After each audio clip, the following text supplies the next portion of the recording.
Coach Corey Wayne, and this is my video coaching newsletter. And the topic of today's newsletter is going to be, I won't beg you to stay. Well, I've got an email here from a guy. He's been following my work for about 2 years. And I guess it was over the summer, I did some email coaching with him. And he originally, like most people, came to my work after a bad breakup. He was chasing and begging a girl to take him back. Came across my work, started watching my YouTube videos, reading articles, reading the book, applying it.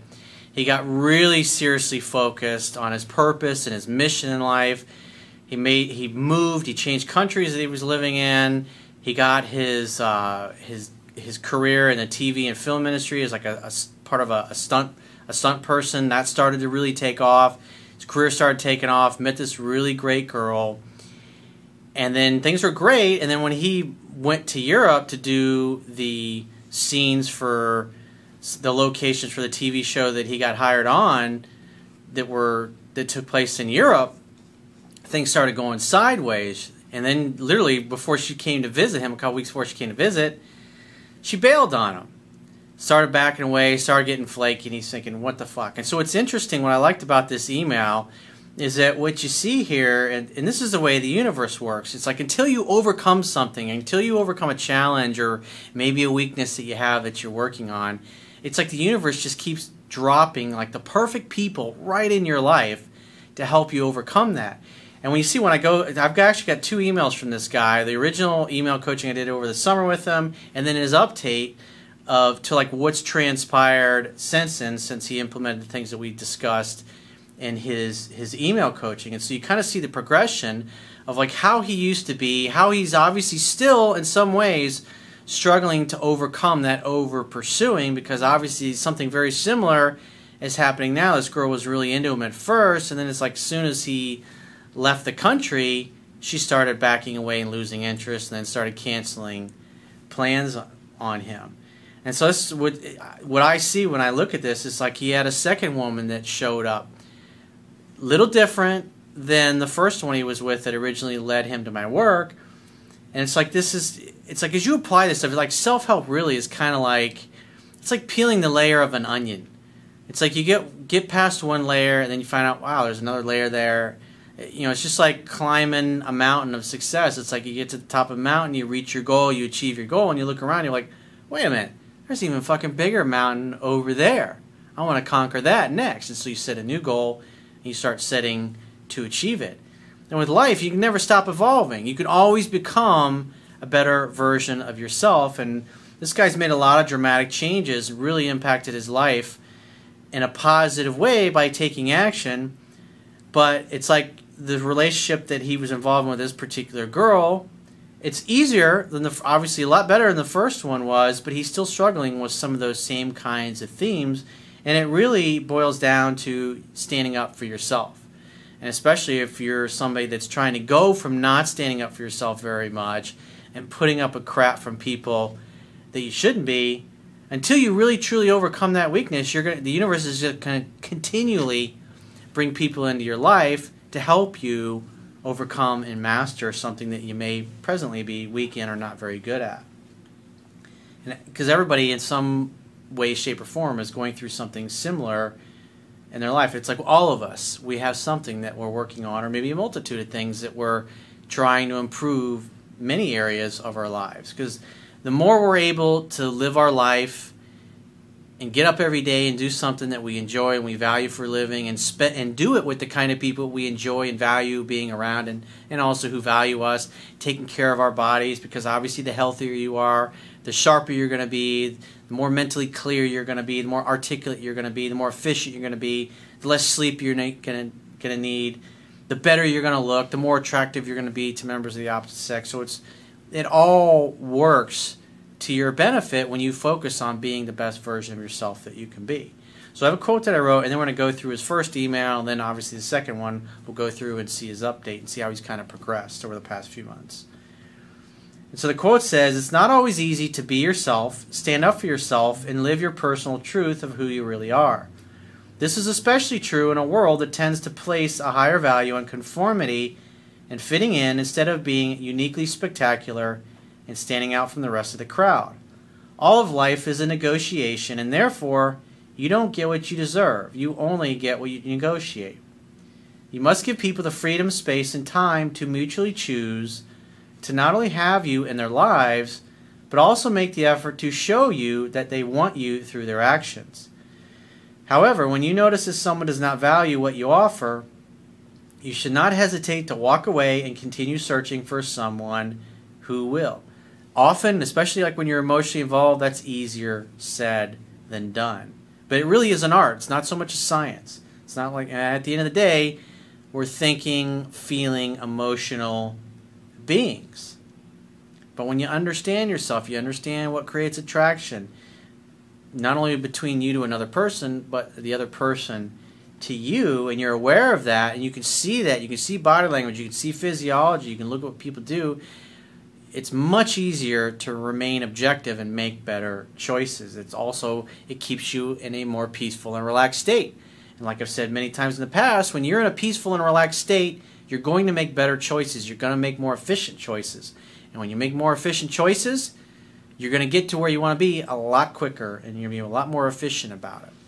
So it's very important that you set your life up to be peaceful, a bunch of ease, a bunch of delight, and things just naturally unfolding, as opposed to like the cat on the hot tin roof, so to speak, where you're constantly putting out fires in your life.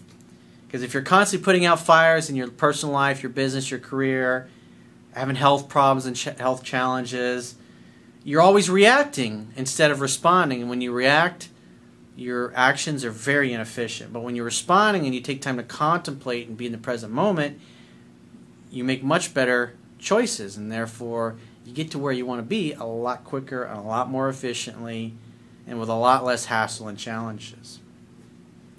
So back to the quote that I wrote. Not being wanted or valued should be a turnoff to you and should cause you to withdraw and continue your search elsewhere. Being with you is a precious gift and a privilege, not a right. Make sure people earn and appreciate your time.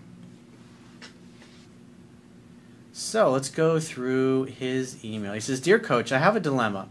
I found your YouTube videos and book 2 years ago when a relationship went south, and I got desperate and chased this girl like crazy. Obviously, she ran for the hills, and I was a guy that I'd never been, and it was when it mattered most to me.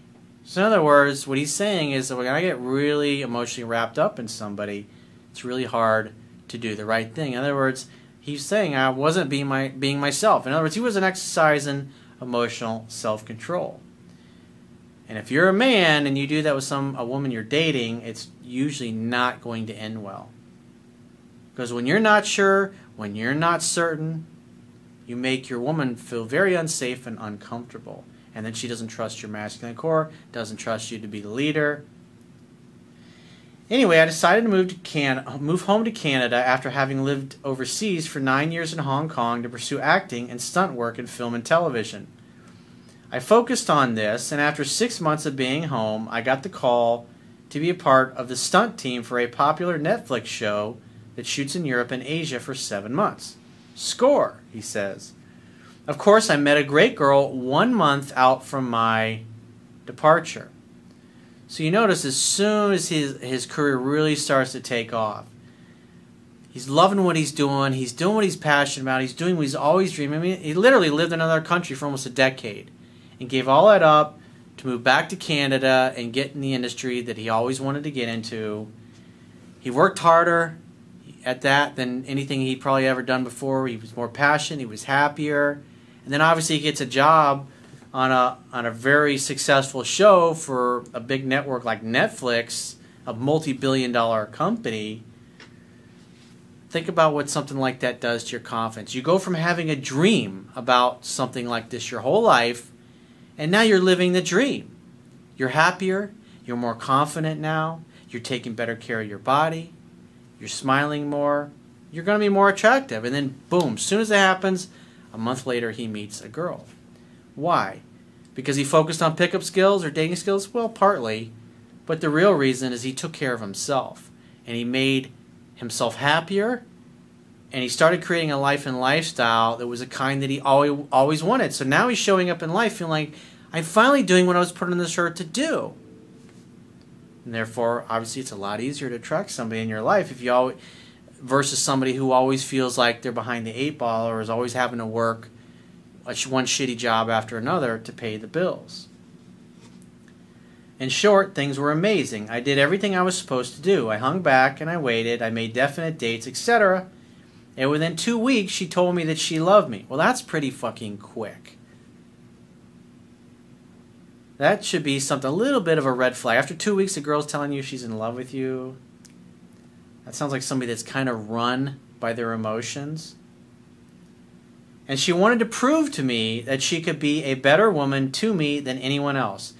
Again, remember, in the first 90 days of any relationship, people can hide who they really are. And so this girl, 2 weeks, you're talking 14 whole days, she's like, oh, I love you, we should be together. That should be a little bit of a red flag. Typically, people that act that way tend to be a little insecure, tend to be a little needy. I mean, 2 weeks. I mean, it does happen where, I had a friend of mine, she's been with her husband, they've been together for like 30 years at this point. They met, and 6 weeks later they were married. And they've just like always been together ever since. It does happen. It's very rare. But when you meet somebody and 2 weeks later they're in love with you and you're not even there yet yourself, that should cause you to go, wait a minute. When I left, she cried at the airport and messaged me telling me that I am her once-in-a-lifetime love. So what does that tell you?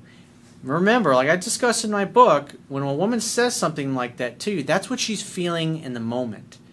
And women are kind of like Mother Nature. One moment it's nice and calm and beautiful out, and the next moment it's just thunderstorms, lightning, tornadoes, hail, snowstorm, torrential downpours.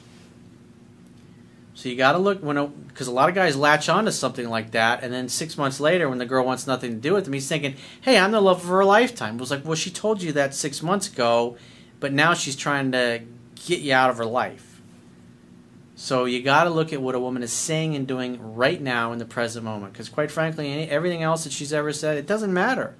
It's strictly a reflection of how she feels in the moment.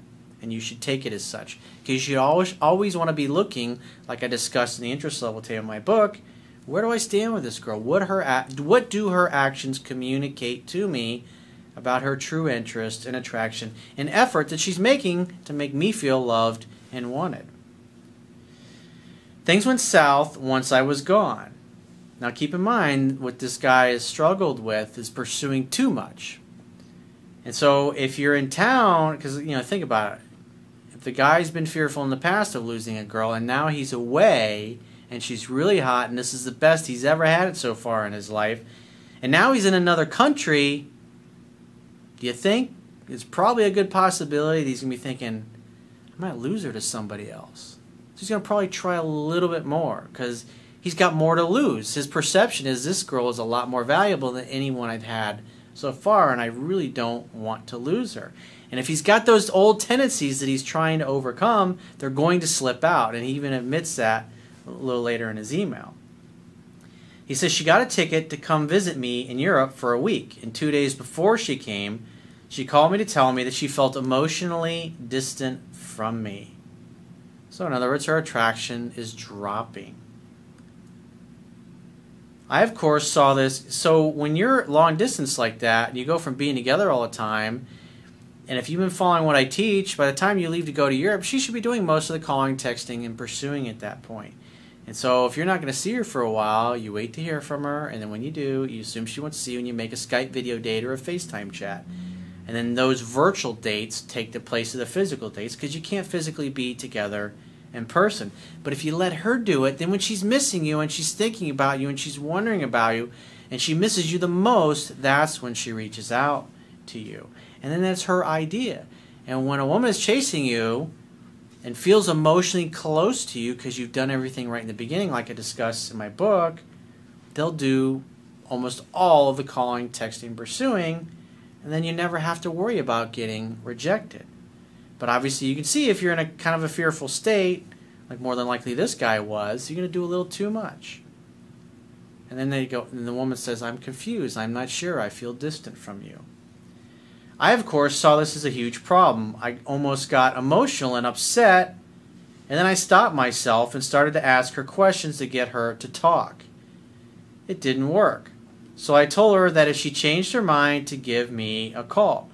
Guys, think about it. He's saying, you told me that you're gonna. In essence, if I'm him and I'm looking at her actions, like, she told me that she's gonna go out of her way to make me feel like she's the most awesome woman in the world, and I'd be a fool to let her get away.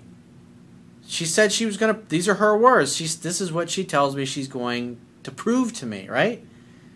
So he goes to Europe, and she's like, I don't know. I'm not gonna come see you. Really?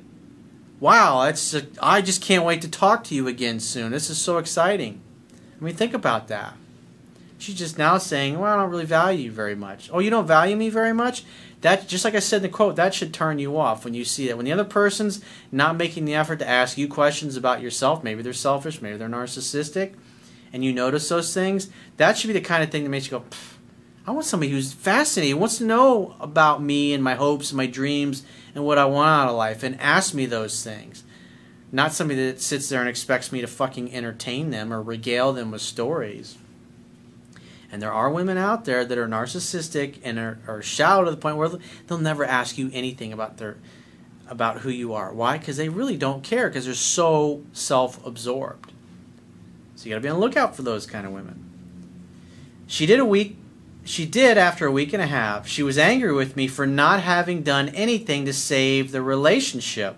So notice a week later, now she starts busting his balls. She's pushing him away because more than likely he expressed some weakness. Because remember, women don't dump guys that they're head over heels in love with. That is a fact of life.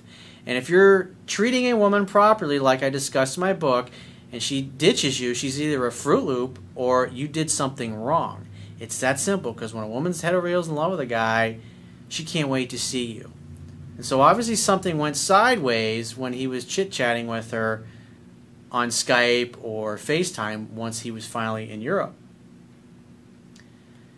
And so what he does right here is he says, I stood up for myself, of course, because it was her idea, not mine. Exactly.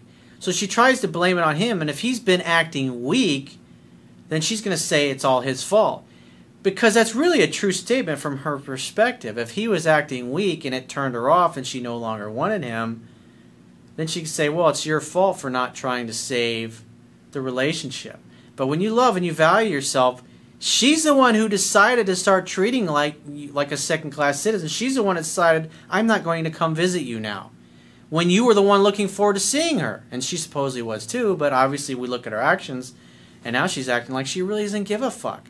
So if she doesn't give a fuck, you shouldn't give a fuck. It's that simple.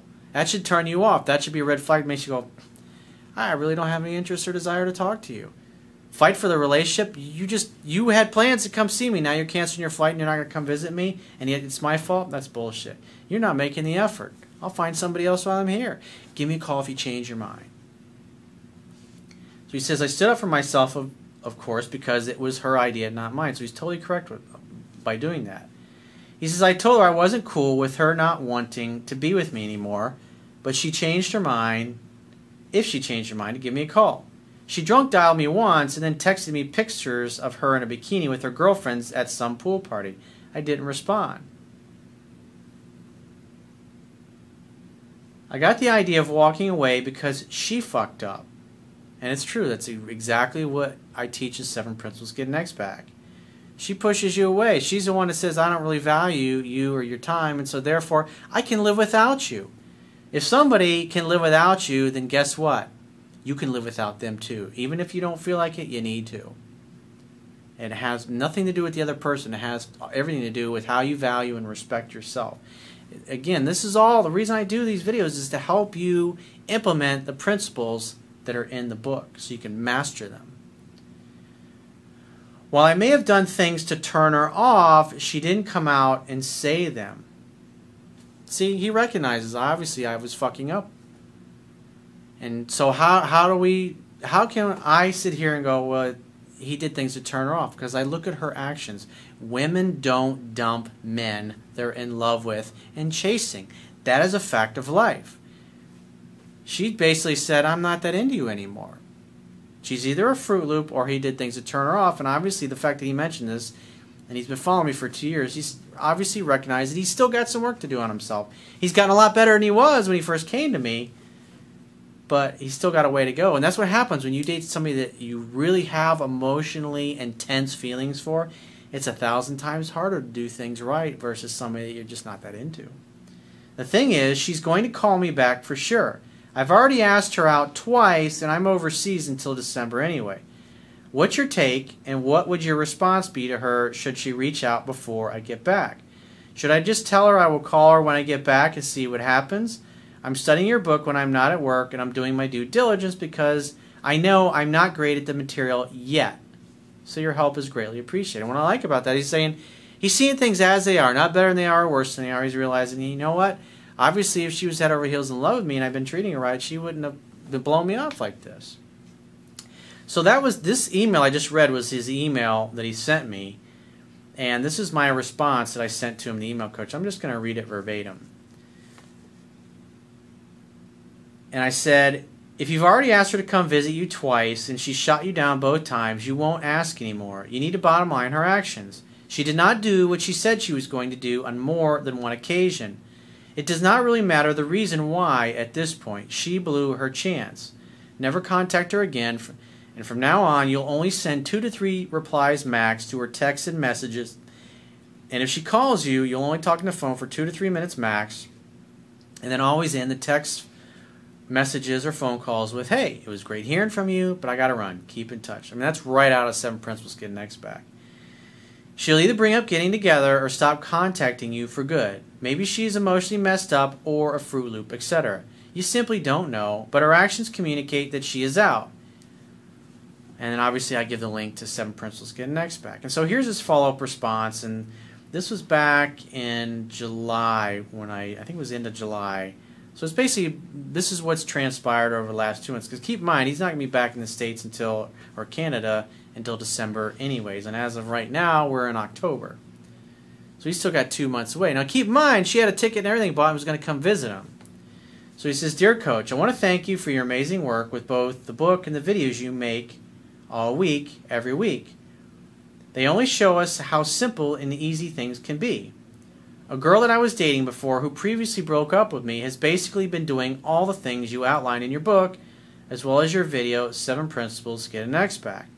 The best part about this is I am 41 and during my younger days I did all the stuff right. I'd say around 3 years ago I did literally every single thing wrong with a girl I absolutely loved, and I screwed that one up beyond any sort of salvageability possible. It makes me laugh now just thinking about it. Anyway, this girl who dumped me around 3 months ago has kept chasing me. Remember, she goes from like, I don't think I'm going to come see you, to now she's calling and texting him all the time. But keep in mind, I told him to stop asking her to come visit, because not only did she not come visit, but she canceled the plans on him. He's asked her twice, and she said no, so you're only going to ask twice. And the only way you bring it up again is if the other person asks. Because if she's not bringing it up, then she really doesn't want to see him. That's why I say, she doesn't deserve any of your time. She deserves very little. You'll be kind and respectful and charming and playful, and you'll send 2 to 3 replies. And if she calls you, 2 to 3 minutes is like, hey, I got to run, but it's great hearing from you. Keep in touch. She'll either bring up getting together, or she'll stop calling at that point. Again, that's right out of 7 Principles Get Next Back. She opened herself up to me again by telling me that she loves me and misses me. And so I obviously told her how I felt. The thing is, I'm not back in town in December, so if she says, oh really, you love me and you miss me, it's like, great, when are you going to hop on the fucking plane and come see me then? Because quite frankly, that sounds nice and wonderful, but when I look at your actions, you talk a lot, but I don't really see you doing much. And so if you mean that, buy a fucking ticket and send to me and come see me in the next couple of weeks. Otherwise, I gotta move on. I'm sorry. You're a great girl, but talk is cheap, and I'm busy. I'd love to see you. I'd love to spend time with you. So actions speak louder than words, and talk is cheap. It doesn't mean shit to me. If you say you're gonna do it and then you don't do it, I mean, I look at what you do. He says, the thing is, I'm not back in town until December when this TV show I'm working on wraps up for the season. I'm not at all worried because I know these things work now. I just keep reading your book every day and I'm now up to 5 times. Now keep in mind, this guy's been following me for 2 years, and he's just now read the book 5 times. So that's another reason why he struggled. He didn't follow the instructions. He didn't read the book 10 to 15 times. He didn't read it so much it became instinctual. Therefore, I mean, he's basically got himself into a situation because he didn't learn the fundamentals. And it is what it is, you know. I mean, but the bottom line is he's getting there, and he's doing it at his own pace. But it could be a lot quicker. But again, it's his life. Just another 10 to 15 more times ago. I just wanted to extend my thanks to you for the simple and sound advice you provide to anyone and everyone. You basically set out to help us for free and give us the choice to pay for your one-on-one coaching. That's the way my business model is. I give all my best stuff away for free. You can even read my book for free on my website by subscribing to my newsletter. You can read it if you're using a desktop computer. You can read the whole book there before you ever buy a Kindle or an iBook or a paperback version. And you can apply it. And once you see, wow, this shit really does work, and you feel I've added value, then go ahead and buy a version of it. I have to say that your coaching is the absolute best there is for any man to not only meet women, but to set out and build themselves a happy life, no matter how lavish or simple they desire it to be. And to have exactly what we want out of life is never too much to ask for. I mean, quite frankly, it's your birthright to be awesome anyways. Thank you, and keep up the good work. I tell all my friends, male or female, about you, and they really dig your stuff too. Well, thanks for the emails and the good update. And like I said, that's how I would handle it at this point. I mean, you're responding to the girl, but the bottom line is she's still ain't making plans to come see you. So it's a moot point. But, you know, a girl starts talking about how much she loves you. It's like, really? So when are you hopping on a plane to come see me and make me dinner and do a lot of sucking up to me for not coming to visit me when you said you were? Oh, you don't know? Well, great. You know what? I'm really busy. I would love to see you, but quite frankly, I just don't have time for this. I mean, I'd really rather spend my time talking to somebody who says what they mean and who means what they say. It's that simple. So if you'd like to get my help personally, the quickest way is to book a paid phone, Skype, or email coaching session. You can choose any of those options by going to my website, clicking the Products tab at the top of your screen, and just follow the instructions for booking whichever option works best for you. And I will talk to you soon.